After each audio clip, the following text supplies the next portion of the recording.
Yep. So I am visiting my folks today, and so you're going to have a little bit of background noise, and that's okay. That's just how we roll.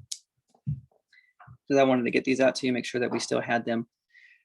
Okay, so let's go ahead and talk about this deal finders. So here's the thing: is there are 4 areas of mastery that we have to make sure that we get down. So let's go ahead and get this going for us.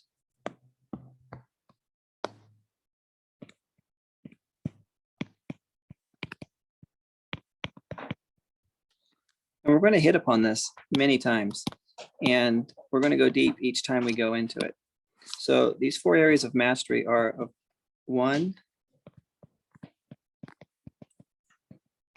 identifying opportunities.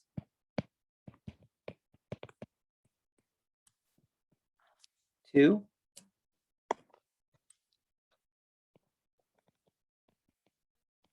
contacting the owners.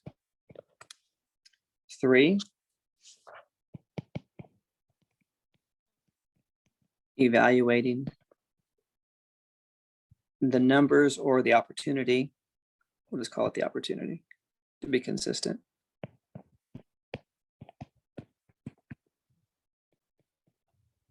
And then, of course, number 4, which is contacting or contracting the deal.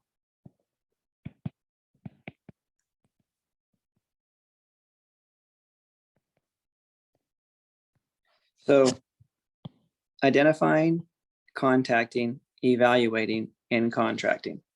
These are the four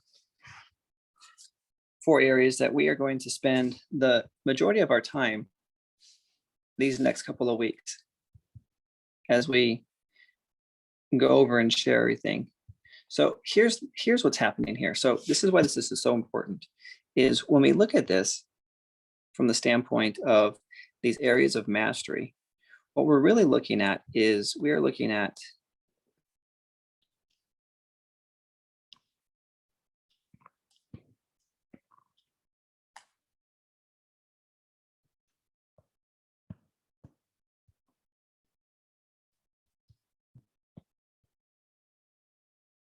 nope, don't like it when it does that.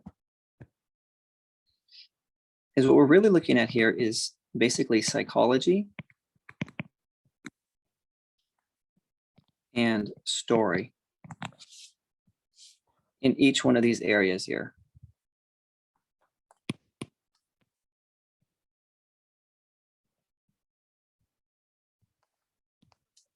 And let me tell you show you what I mean. So basically what happens here is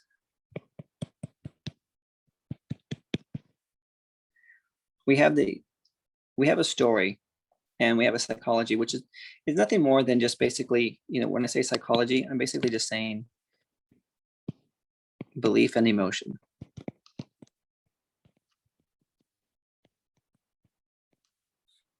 And so what happens is we have a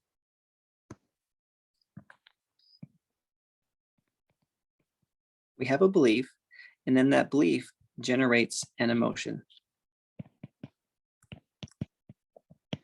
And then with that emotion, we create a story. And then from that story, we generate a behavior.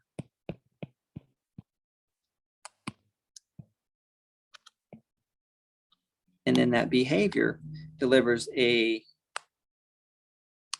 result. Let me go ahead here and change this up just a little bit. My circle's not big enough. So we have belief to an emotion, emotion to a story, story to behavior, behavior to a result, and then result to belief. And what happens here is when you get the result, it's going to continue to go into, it's going to reinforce that belief. And so as you reinforce that belief, you're going to go, okay, you're going to strengthen that emotion. It's going to strengthen the story. You're going to get more resolve around the behavior. You're going to get better results. And it's just this circle that just keeps on going. And so what happens though, is that if you continue this long enough, you're eventually going to get to a story that becomes so believable that you're going to believe it as fact. And so, and this is where there's a lot of problems that start to happen when you, so if believed long enough, starts to be believed as fact or true. Because here's what happens is we have these beliefs, and what these beliefs do is they are designed to protect us. And those beliefs will generate an emotion, whether it's positive or negative, that goes into the story that if believed long enough starts to become fact for us. And then we have the behavior and it delivers the result that reinforces the belief. And it's just this cycle that keeps going. And so what happens is when you look at your 4 areas of mastery, for example, we come over here and there's 2 critical questions that we have to ask ourselves.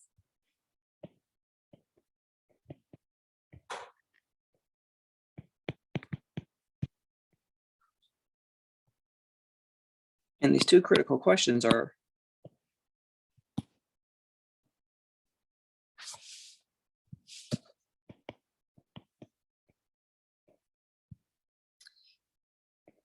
does this current story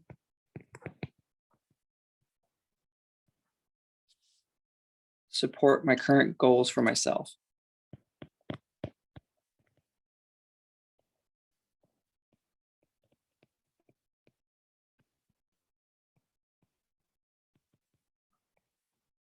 And then the second one is, what do I have to believe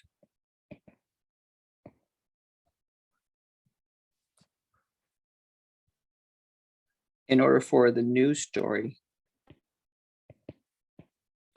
to be true?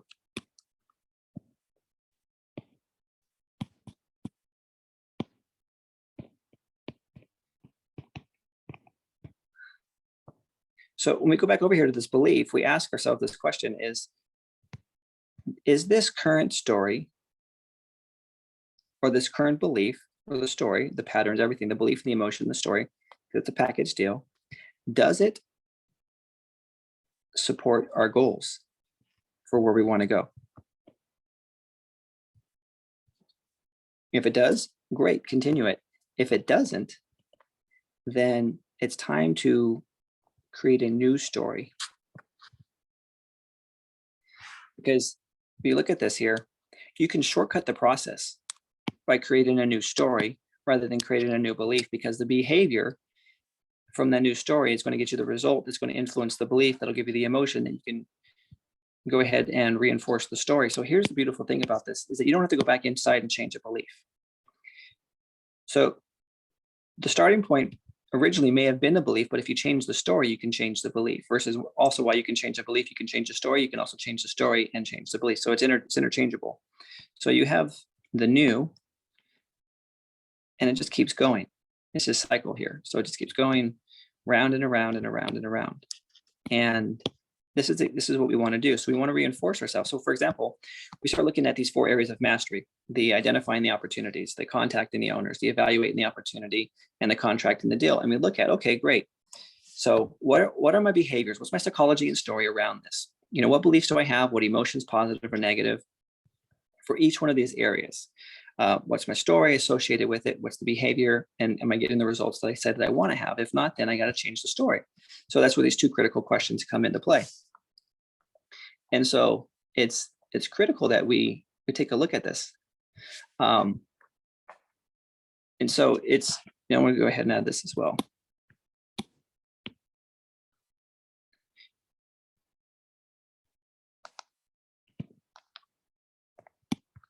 So the question is,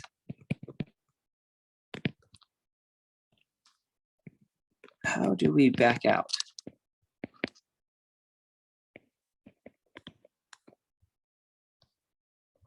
of the habit of a story that no longer serves us?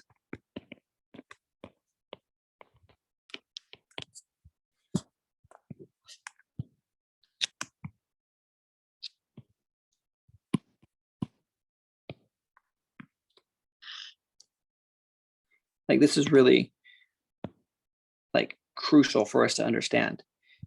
So yeah, we can create a new belief, as we mentioned. We can tell ourselves a new story.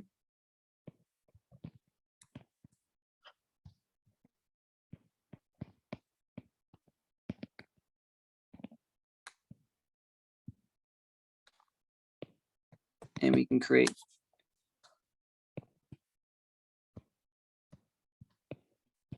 new results or facts to support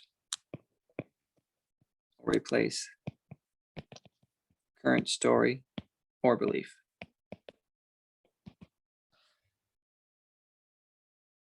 So this is how this works. So if you create a new belief, it's going to influence the story. It's going to influence your results. You create a new story, it's going to influence the belief and the new results. You create new results, it's going to influence both the story and the belief. So it's this cyclical thing that's happening here.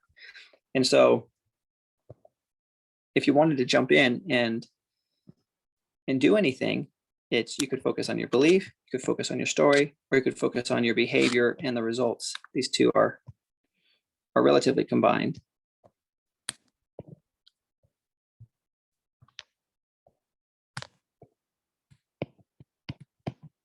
And so it's not a like either or, do or die. You have this opportunity here to go into any one of these areas.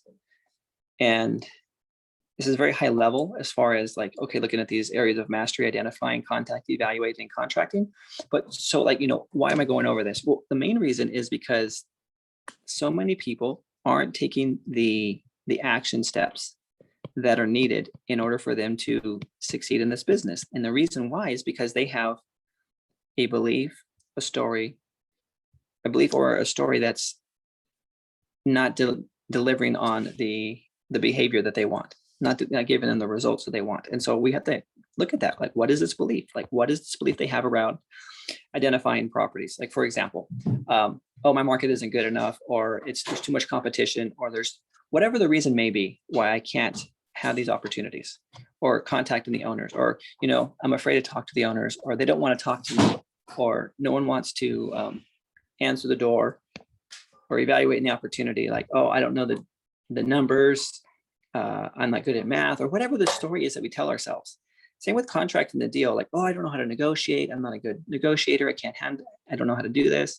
And so we tell ourselves these stories based on beliefs, and they create these emotions, and it prevents us from getting the results that we want. So we want to focus basically on, positive beliefs, positive stories, and which will lead to positive behavior and positive results. And so, that's the most important thing that we want to do. And so I'm going to share with you some questions that I ask myself, and I ask my coaching students that I work with, so that we're all on the same page here.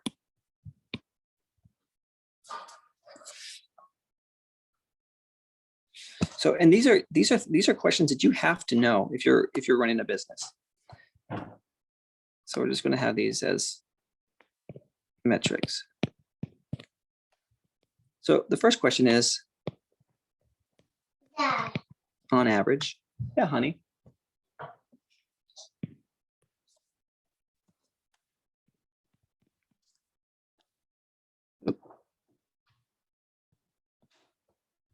So on average, how many contacts do I have to make to get an appointment?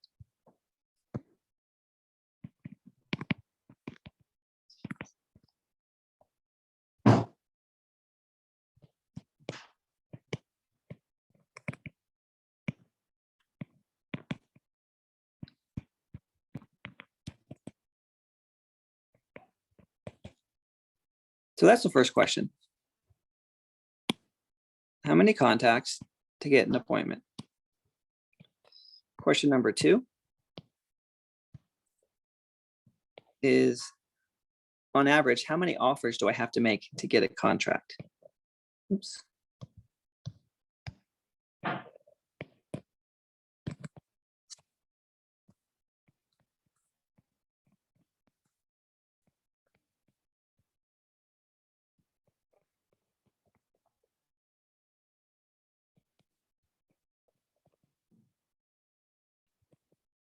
Oops, dang it.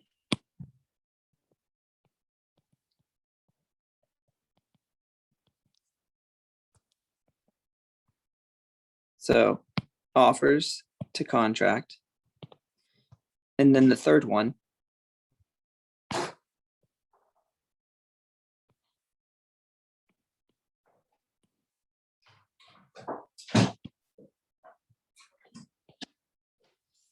is how many contracts to close.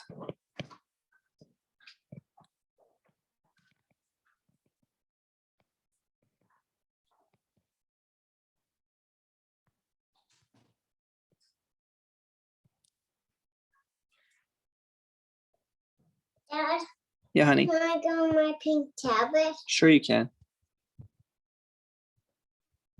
I'm doing all of this on it. Okay. Play Sonic. Look. This is Sonic. This is Sonic. Oh, beautiful. Oh man, it's Sonic. So these are crucial for us to know, these metrics. And so basically these are the numbers you're tracking.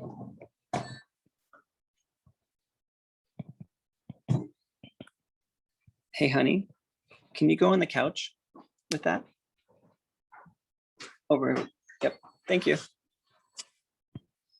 I'm gonna set light to you. Okay, then just turn the volume down a little bit, okay?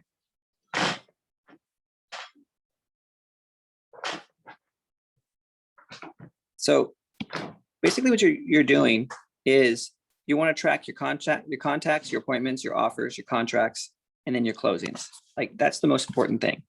So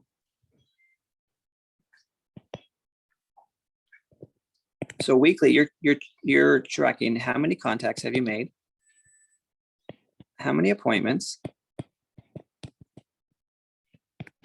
Dorothy, will you please turn it down? Okay. Thank you.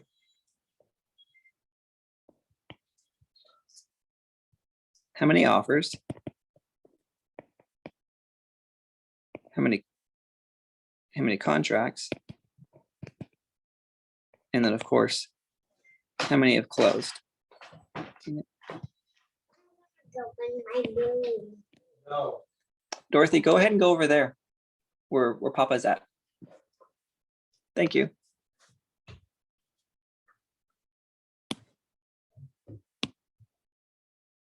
So what happens is we're looking at how many contacts we're making to get an appointment.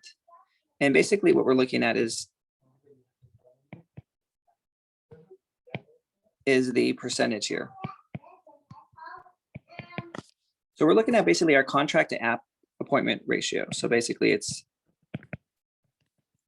contract to appointment ratio. And then we're looking at also is, okay, what is our ratio from appointments to offers? Like how many appointments do we go on to versus how many offers are made? And so we're looking for that appointment to offer ratio. I'm not one that says, oh, you must make an offer on every appointment. That's definitely not my style. And you lose power and credibility if you do that, in my opinion. And then we're going to also track offers to contracts. So, how many offers do we make before we get a contract?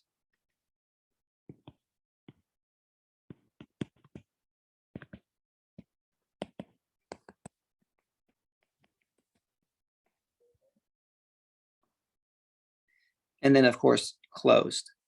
We're looking at, okay, how many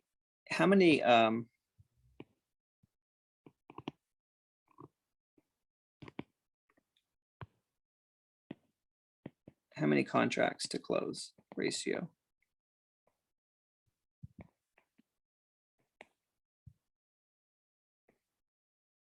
Because at the end of the day, what we're looking for is we are looking for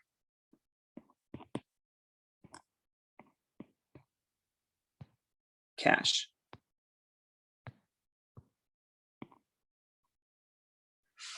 That's what we want, is we want to have the cash. And so it's important to know these numbers. Like these are vital in our business. If we're not tracking these numbers, then we are not effectively running a business.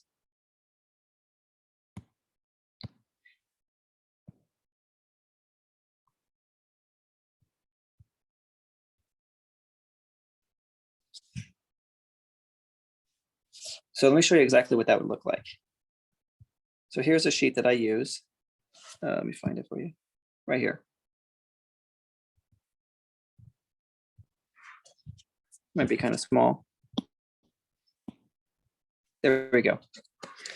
So on this particular sheet,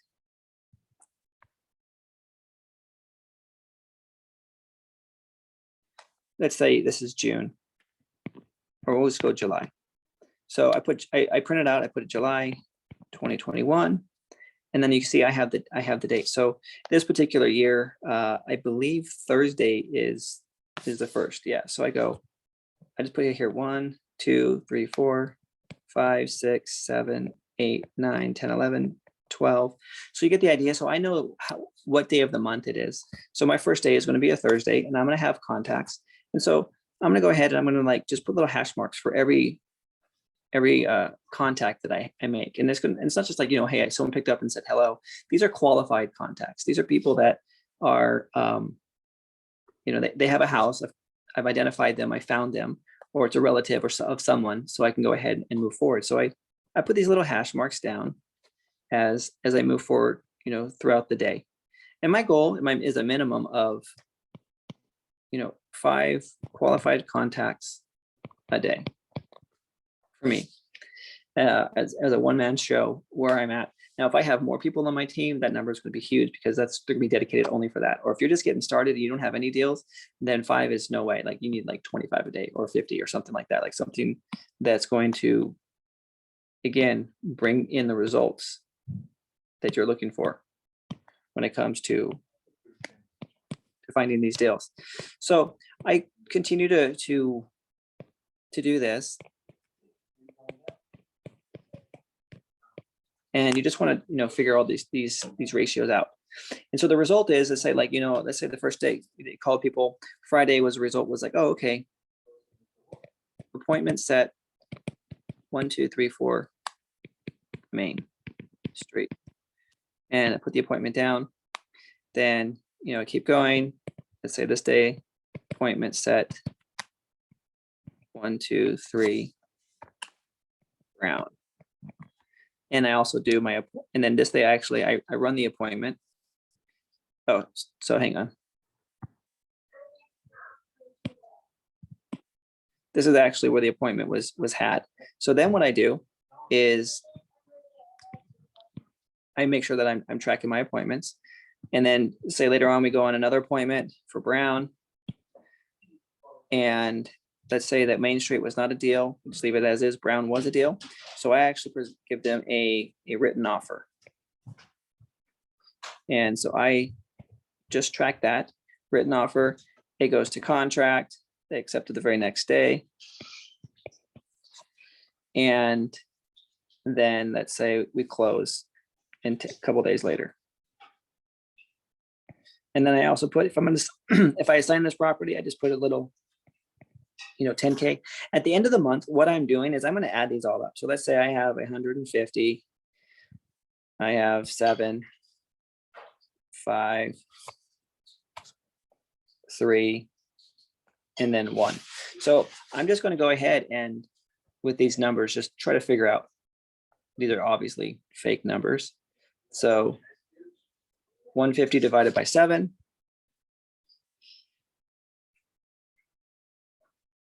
I'll do it right here for space. 150 divided by 7 is 21.4%. Then 7 divided by 5, 1.4%. 5 divided by 3,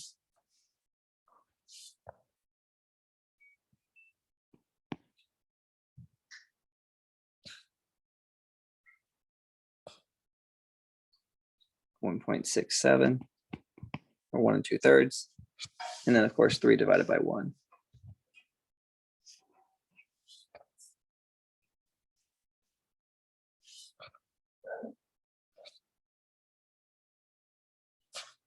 So I'm trying to say, okay, I know that roughly for every 150, I'm able to make I'm able to make 7 appointments. And then for every 7 appointments, I'm going to make 5 offers. For every 5 offers, I'm going to get 3. For every 3 contracts, I'm going to get 1 closed. So my math is messed up. I know that when I'm. So, but this is basically what the process is that I do on a monthly basis to find out, okay, how many more dials? So if I want to, say I wanted to increase this, this 1, how many more conversations am I going to have if I wanted to have 2? If my average is this, so I just wanted to double it. I'm gonna have to do 300. So if we're just looking at straight doubles, I'm going to get 300 to get 14, to get 10, to get 6, to get 2. Like that's how those numbers work. Talking nothing about improving my prospecting, nothing about improving my appointment ratio, nothing about improving, because you can also improve these as well. And so increment, so just throwing just doubling everything here, you can do that. And obviously you're going to have eventually the law of diminishing returns. So eventually you can only put in so many dials before you don't get the return. And you have to start, okay, how can I make these better? How can I improve and make the improvements on each one of these opportunities, from contacts to appointments to offers to contracts to closes. Obviously, in between each one of these, we can improve. We can look at, okay, what can I do to become better at this process? So going back over here though, is okay, what is the stories that I have? Like, why am I not identifying as many properties? Why am I not contacting as many owners? Why am I not evaluating the opportunities? Why am I not contracting? It comes down to these areas. Like, what are your numbers? Like, what numbers are you putting in? Because that is whatever belief you have and the emotions around it is creating the story, or whatever story you have is dictating the behavior and results, which is also affecting and reinforcing the belief. And so this is where it all comes down to, is like, okay, if I want to break my habit, I got to create a new belief or a new story and then get new results. And this is where it all comes down to, what are we doing inside of our brains? Like, what is our psychology here? And so if you're just getting started, then, your contact numbers need to be like through the roof. You need to be contacting as many people as you possibly can on a daily basis. When I first got started, I had nothing but time. And so I would contact anywhere between 50 and 60 people a day. And these sheets were just filled out, just filled with all these hash marks. because I had nothing better to do. And one, I didn't know what I was doing. And so by default, by me putting in the time here, not only am I increasing the odds of success, I'm also becoming refined. I'm realizing, oh, that didn't work. I should try this. Oh, that didn't work either. I should try this. And I continue to become better and better and better. And that's the whole point, is that when you put in the time, you will get better results.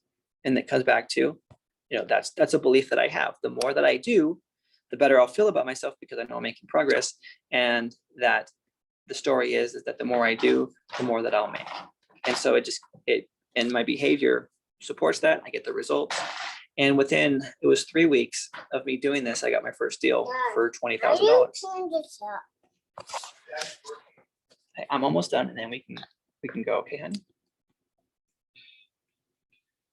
There you go. So that's what we do. I wanted to share this with you because, so many of us think, oh, just tell me what to do. Tell me the areas that I need to go ahead and start doing. And it's not that easy. There's this mentality, there's a psychology behind it that prevents us from actually going and doing what we do. Like, you may know exactly what to do. Like right now in this very moment, you may know exactly what it is that you need to be doing in your business to help somebody, to find the money, to get the deal, but you're not doing it. And the reason why you're not doing it is because there is a belief and a story that's associated with that, that's not allowing for you to do the behavior that you know you want to do and you have to do. And so if you can change the story, you'll change the behavior. And that's what I've seen in my own life. That's what I've seen in the lives of my students. But it all comes down to is you have to know exactly where you're at. So if you don't know the facts of where you're at, if you don't know how many contacts you're making, if you don't know how many appointments are going on, if you don't know how many offers you're making, and if you don't know how many contracts are coming from those offers, then we can't change the story, because we don't even know where you're at. You have to first understand what's the baseline, like what is the baseline of where we're at, and then what's the benchmark that we want to hit next. And then we can start to work on the story and the psychology that's around that. So the first thing to do is to understand, okay, great, I'm not tracking my numbers, so I need to start tracking my numbers so I know exactly where I'm at. And that's what I encourage you to do. Is your next step is to start tracking exactly where you're at. How many dials are you making? How many contacts are you making? And how many of those are leading to appointments? And that's how you'll get better in this game, is understanding, one, where you're at, and then two, understanding why you're not getting to the next level.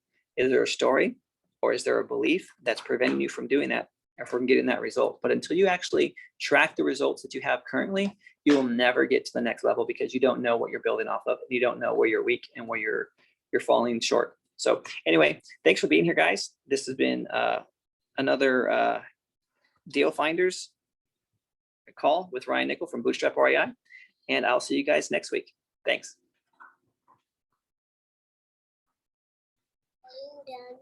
I am done. You did so good, honey.